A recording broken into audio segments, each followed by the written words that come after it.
All right, good afternoon.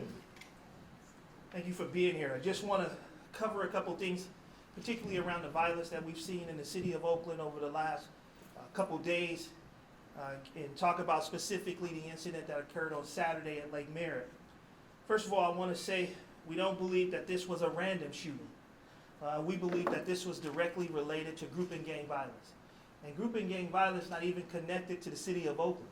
This appears to be group and gang violence related to the city of San Francisco. We are working with the San Francisco Police Department, but we believe that individuals came to the city of Oakland and committed these violent acts. We did, however, make a couple of key arrests. There were several armed individuals out there, armed with firearms, prepared for conflict. We continue again in the city of Oakland to see far too many guns, particularly people willing to use guns in our city. And Saturday's events was one that people came armed for, unfortunately. Our homicide investigators have determined that the individuals responsible were multiple shooters, not just one. We've learned over the last couple of days that several people fired weapons during this event.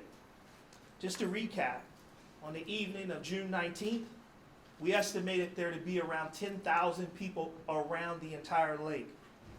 At about 6:22 p.m., it was estimated that in the 2200 block of Lakeshore, there was 5,000 people where the shooting actually occurred. We now have confirmed that there are 8 victims that were injured as a result of this shooting. They range from the ages of 16 to their mid-60s. We have 1 fatality and several other victims who are now in stable condition. The one fatally injured gentleman is a 22-year-old man from San Francisco. He was pronounced deceased at a local hospital. Due to the large crowd at this gathering and the traffic congestion, OPD directed several additional resources to this area. We originally had over 28 officers there to actually support all of the events that were happening at the lake. Again, there were multiple events happening in and around the lake. We brought in our additional sideshow detail that was actually funded by City Council's approval for additional funds specifically for sideshow 2 months ago. Those officers were redeployed from East Oakland, where we were anticipating sideshow, down to the lake to support our enforcement efforts there, beefing our numbers up to over 60 officers that were there at the lake in response to this large number of people that were gathered around the lake. We also had our Argus helicopter there, as well as help from the CHP helicopter. Although the shooting happened in Oakland, most of the people involved in this shooting were from outside of the area. It was hard to get first responders into the areas because of the congestion. Firefighters and ambulances who responded to this area, because of the amount of people, it posed extreme risk and hazards to those firefighters as well as those emergency responders. We also had groups of people that were very unsympathetic to the incident. The fact that we had several people shot and injured. We had people who continue to dance in and around the ambulances, preventing the ambulances from leaving the area to get people to hospitals so that they can be treated. But we also had some people that stood up, that actually helped out and helped open up traffic. We thank them for their efforts. We appreciate those that stepped up and helped us get the emergency services that were needed to the victims that were suffering.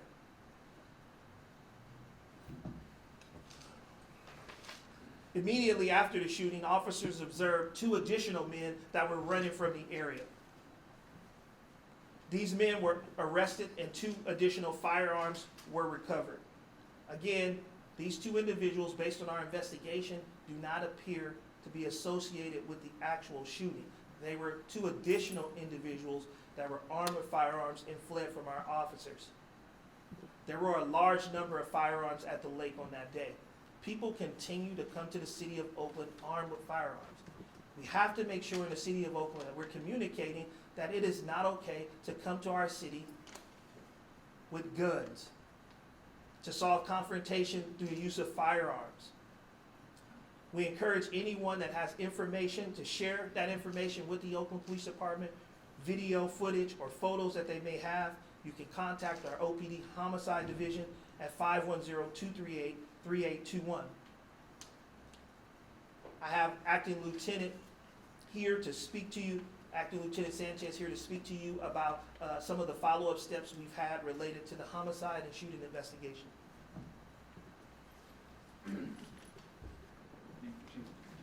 Good afternoon. My name is Acting Lieutenant Leo Sanchez, Leosanchez. Currently, we're investigating a homicide, which we have a total of 8 victims, 1 deceased, 5 males, and 3 females were injured. All non-life-threatening injuries.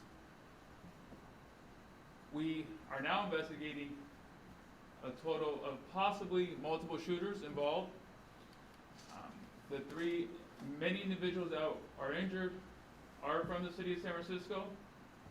Our law enforcement agency across the bay in San Francisco, we've contacted their gang task force team, and we're communicating with our gang task force team, and we've come to an agreement that there seems to be some group or gang feud going on. It appears that they may have met or encountered each other during the festivities at the lake. We're taking a lot of information and evidence from the community, such as surveillance footage, both cell phone and surveillance footage from buildings in the area. Those are coming in slowly, but they're coming into the police department. We also have many community members calling on the anonymous tip line, giving us information as well. That's what we have right now. Any questions? So, Yes. 2 San Francisco gangs involved, multiple shooters, and the 2 who've been arrested were not tied to this. So all of those responsible for the wounds and the murder are still out there. Do I have that right? Well, that's a compound question. I'm going to answer it. So we have tied it. Some of the victims are tied to a gang or group from San Francisco. And the opposing party is likely also a gang and group from San Francisco. We have no evidence yet that's come to my investigators that there's any Oakland gang ties involved in this, in the actual shooting. The second question is the victims appear to be from San Francisco and elsewhere also, other cities outside of Oakland. The shooters have not yet been identified to confirm the identities, but we're working that hand in hand right now as we speak with the San Francisco Gang Task Force team. Are all the 8 people who were shot, do you believe that they were intended targets, or were those innocent people that were caught in the crossfire? Again, this is preliminary investigation, and it's still in its early stages, but I think it's a little bit of both. I think some of the individuals that were shot and are injured, to include the individual that unfortunately passed away, I believe were targeted individuals. Those are individuals that appear to be some gang or group connections with San Francisco. As well, there are individuals also that were just part of the festivities, part of the gathering, and were caught up in crossfire as well. So just to confirm, 8 victims, including the young man who passed away. That's correct. Are you releasing his name? No, we're not. Any surveillance footage? I guess you've got a lot of cameras there. Is that being of any help? It is being of help. We have some surveillance footage from people from their cell phones that were just videotaping the gathering as it was going, but we're going and combing through a lot more, and we're actually asking for a lot more because there's a lot of footage out there because it was a fun, festive, joyous festivity up into that moment. So we're asking those people to please share your video footage with us so we can comb through it and we can find anything of evidentiary value that will lead my investigators to come and close this case. Have you been able to interview the victims who were shot yet? We were able to interview some of the victims, but a lot of them are still up in the hospital going through medical treatment, and our plan is to interview every single one of the victims. But we haven't interviewed all of them, no. how should people submit video to you if they're at the event and want to get it to you? Yeah, so we'll be able to provide that. We actually have in our criminal investigation division, we have a tip line that you can submit videos. We'll provide that after the press conference. Okay. We'd like to, for right now, we'd like to have Reverend Demita from Ceasefire speak, please. Good afternoon. My name is Reverend Demita Davis Howard. I'm actually the director of Ceasefire here with the Oakland PD. I started off as a community advocate, demanding that something be done about the violence in the neighborhoods and communities where I work and worship. This weekend was a tragedy. The kind of celebration that was happening around Juneteenth. My dad is from Texas. We live and breathe Juneteenth. It is about history. It is about cultural pride, this event was, and unfortunately, it was marred by gun violence, which we have been seeing all too often here in Oakland.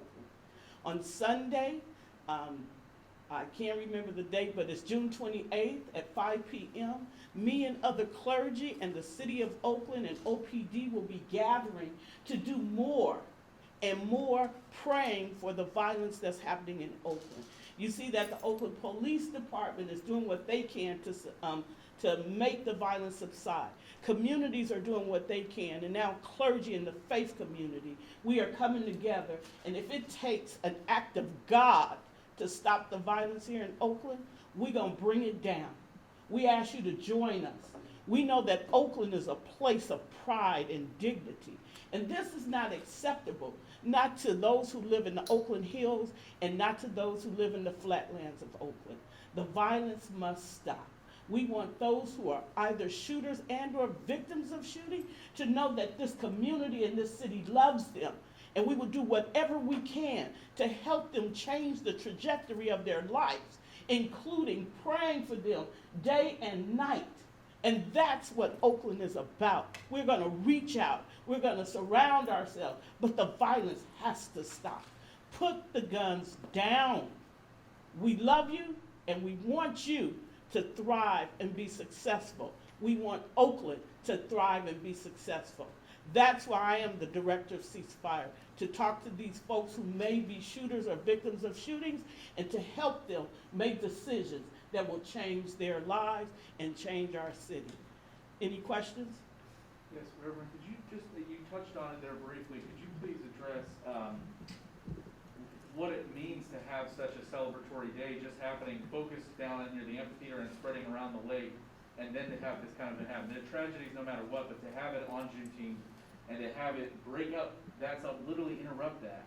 Can you talk about what kind of distress that causes, just, you know, both there around the lake and in the broader Oakland community? The kind of distress is that we should have a safe space to celebrate culturally, everybody, no matter whether you're celebrating Pride Month or Juneteenth. You want to feel safe in your community. The lake was that safe space to uplift what has happened federally, nationally, and what a lot of us celebrate. I've been celebrating Juneteenth for over 58 years. My dad is from East Texas. They live and breathe Juneteenth. My daughter was at the lake at the time. She had to cut off the celebration. This is something that is very, very real and deep felt to many African Americans who live here in Oakland, who live in California, and who live across this nation. So to have gun violence interrupt anything, whether it's you watching a movie in a movie theater or you're at a club or whether you're just at a spa, to have gun violence interrupt that kind of life living is just unacceptable. It disheartens me. I'm near tears to think that we could not successfully celebrate something that means so much to so many people. Chief, can you talk about what role, obviously families are gonna be going to, since this is the beginning of summer, are gonna be in Lake Merritt all summer long, celebrating one thing or another. What can police do? Anything to make them feel a little bit more secure, especially when this wasn't even a Oakland-bred crime? This was people coming across the bridge into your town. Yeah, I mean, I think first to start off, we had 28 officers there to actually ensure that the lake was safe. We didn't anticipate that someone would come, or many people would come to violate this sacred space. Obviously, this event meant so much to so many people who had fought for so many years that you would have thought that people would have respected that. But we did have officers there. And we have to be appreciative of the officers' quick response to address this. This could have been far worse than what had happened. And it's a tragedy, but it could have been much more tragic. There were so many more guns out there. We're thankful that our officers were able to actually respond quickly and apprehend at least a couple of armed suspects, but be able to provide the rescue services that were needed. I'll say again, that this city has to come together around public safety, and the leadership in this city has to understand that communities shouldn't have to feel the brunt of this violence every day, that they live with this every day, that someone will potentially start shooting. We have to, in Oakland, eliminate this stigma that this is a place that you can come to armed and commit violent acts. The resources that we had out there, we wouldn't have had those resources 6 months ago.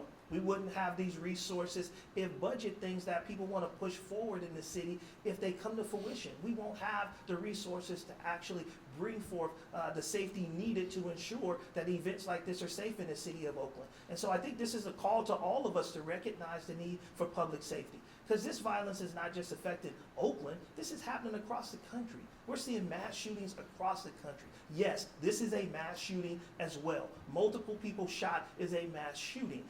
Thank God that we didn't have a large number of lives lost as a result of these events, but that could have been catastrophic, what we've seen happen Saturday. And so we have to always consider the fact that people are armed in our community, that there needs to be officers available to be out there around the lake. There's been mixed messages in this community.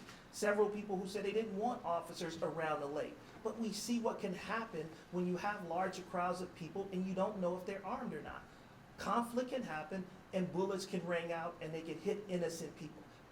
And so that's our challenge in the city, is how do we balance public safety, understanding the importance of having officers there to respond to events like this. I'm thankful that our officers were available, that we were able to quickly send them down there so that we can prevent more loss of life. And you're speaking directly to the Chief, Hold on one second, let's just go one at a time. Go ahead. So Chief, before you know it, it's gonna be July 4th weekend, which falls on a weekend. Folks are gonna go out to the lake to party, vendors are gonna be out there. What's gonna change in terms of crowd control? Because you said so yourself, a lot of the folks, a lot of the victims, and the people involved in the Juneteenth shooting were not from Oakland. Well, what we're gonna do is be out there in force again. We'll have additional officers out there. We'll be prepared. We'll have a big contingency of law enforcement's presence. We'll deal with some of the things that weren't managed this weekend. I mean, we have to deal with the reality that we hope people come to our city and that they behave in a peaceful way. We hope that they will be in a celebratory fashion, but if they're not, we need to be prepared to respond. We need to ensure that everybody at the lake feels safe.